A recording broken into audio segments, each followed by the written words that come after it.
Alors on y va pour le CSS, on va se l'ouvrir ici, voilà. À la limite on va faire rétrécir ceci et c'est parti. Alors ici je peux grossir vu qu'en HTML en général on a plus de place, en CSS on a plus de place.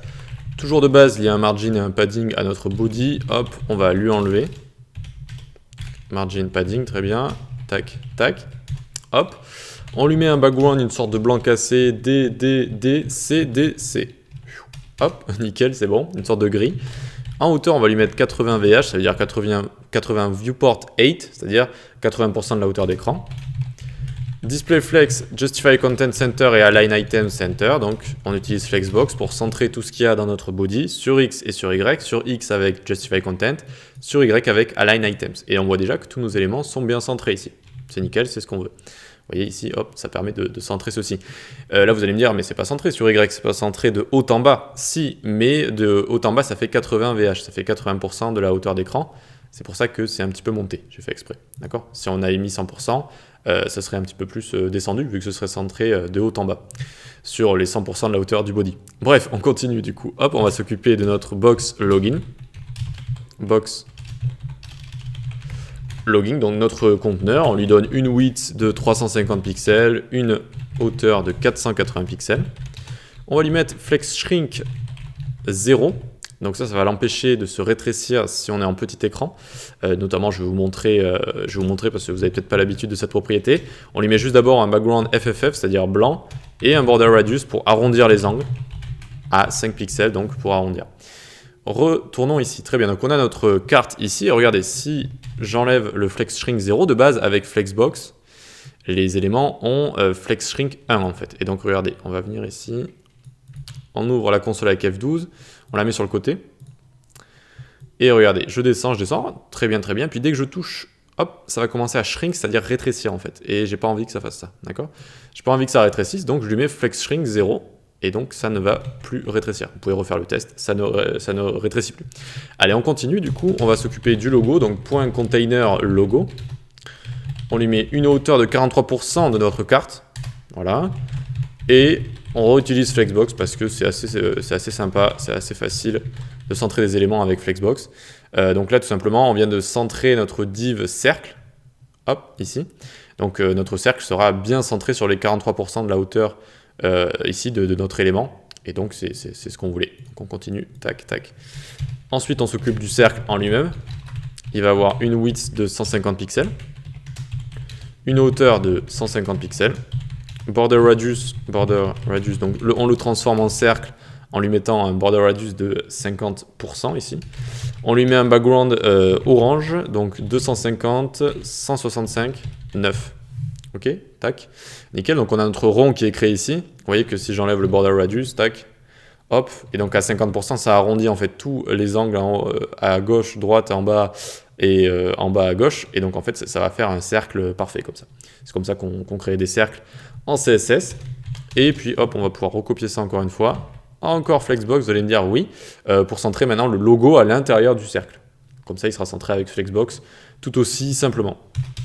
Point cercle, image, tac, il va avoir une width de 100 pixels, notre logo, donc hop, ça rétrécit, et voilà, super, on a un logo parfaitement centré.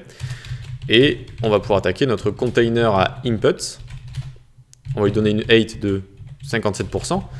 Vu qu'on a donné une hauteur de 43% à notre container logo, ben on donne le reste en fait à notre container à input, 43 plus 57, ça fait 100% évidemment. Donc on continue ici, form, input, donc les inputs qui sont à l'intérieur de notre élément form, on les display block parce que de base ils sont display inline, on les margin 20 pixels en haut et en bas, auto à gauche et à droite, voilà, donc regardez ils sont ici nos deux inputs, là je vais grossir un petit peu peut-être, tac, enfin quoi que je vais pas grossir comme ça vous aurez vraiment ce qu'on est en train de coder. Ensuite on va enlever l'outline, parce que c'est pas très sympa d'avoir cet effet là quand on clique dessus. On lui met un background hashtag F2, F2, F2, qui est une sorte de blanc. Ok. On lui met une width de 90% de la largeur. Border 0. Hop, border 0, tac. Vous voyez que ça enlève les vilaines bordures. De base, ils ont cet effet-là, là, très effet années 90, où on a les inputs qui ont des ombres comme ça. Vous lui mettez border 0 et hop, on est sauvé. On met un padding ensuite de 15 pixels, et donc, regardez, Tac, ça va rajouter un padding à l'intérieur, ce qui est très sympathique. Ensuite, pour ce qui est border radius, donc là, ça va être le rayon des bordures, on lui met 3 pixels, histoire d'arrondir légèrement nos inputs, que ce soit moins sharp, moins pointu sur les côtés. Voilà, ensuite, on va mettre un box sizing border box. Alors ça, je l'avais mis, ça sert à calculer, en fait, dans le calcul de la largeur et de la hauteur, ça prend en compte le padding qu'on a mis à nos éléments, et notamment aussi dans le calcul de la largeur et de la hauteur par rapport au padding et aux bordures en fait. D'accord, c'est à ça que ça sert, box sizing, border box. Ici je l'enlève, regardez, ça va prendre du coup quasiment tout notre place, alors que maintenant ça va prendre en compte qu'il y a un padding et donc ça va l'enlever dans le calcul de la largeur notamment, et donc regardez, hop, ça va mettre plus d'espace sur les côtés. Voilà. Le font size ensuite à l'intérieur, 14 pixels. Hop, voilà, je l'ai grossi légèrement, je crois que de base c'est sur 12 pixels. Ensuite, le bouton, donc forme button, on lui met display block également parce que c'est un display inline de base. Hop, donc display block, margin 20 pixels auto, tac. Et on va pouvoir lui rajouter beaucoup de choses qu'on a mis au-dessus. Donc à la limite, regardez, on va prendre ça, tac. On le met là, donc display block très bien, c'est ce qu'on veut. Margin 20 pixels, c'est ce qu'on veut également. Vous voyez qu'en fait, il se ressemble beaucoup avec la taille de nos inputs, hein, c'est quasiment la même chose. On va enlever les bordures également, padding pareil. Tout ce qu'on va changer en fait, c'est la couleur ici. Donc au lieu de lui mettre un background en blanc, eh bien on va lui mettre un RGB 250, 165, 9. Et voilà, pour rappeler un petit peu le orange qu'on a ici. Et très bien, on va lui mettre un curseur pointeur quand on passe notre souris dessus, pour montrer qu'on peut appuyer. Et on va légèrement grandir comme ça notre font size, très bien. Et c'est bon, on a tout ce qu'on voulait ici. Ok, donc on a fini avec notre bouton. Voilà, donc là je viens de cliquer dessus, donc il nous dit veuillez renseigner ce champ, évidemment. On va finir le texte à la fin, donc on l'a appelé .txt fin, text align center pour le centrer. Et la font family, on va en mettre une, à notre body ici. On va mettre comme font family une qui est déjà intégrée, donc c'est-à-dire Arial, Helvetica, sans serif. Voilà, donc la font family, quand vous envoyez plusieurs à la suite comme ça, si Arial n'est pas détecté ou n'existe pas sur votre support, sur le site, l'application, etc., alors ça va prendre Helvetica. Si Helvetica n'est pas là, ça va prendre sans serif. Et si sans serif n'est pas là, ben, ça prend ce qu'il y a sur le site. Ok, c'est pour ça qu'on a remis à la suite comme ça. Très bien, donc txt fin, et puis maintenant on va s'occuper du lien. Txt fin A, donc le lien.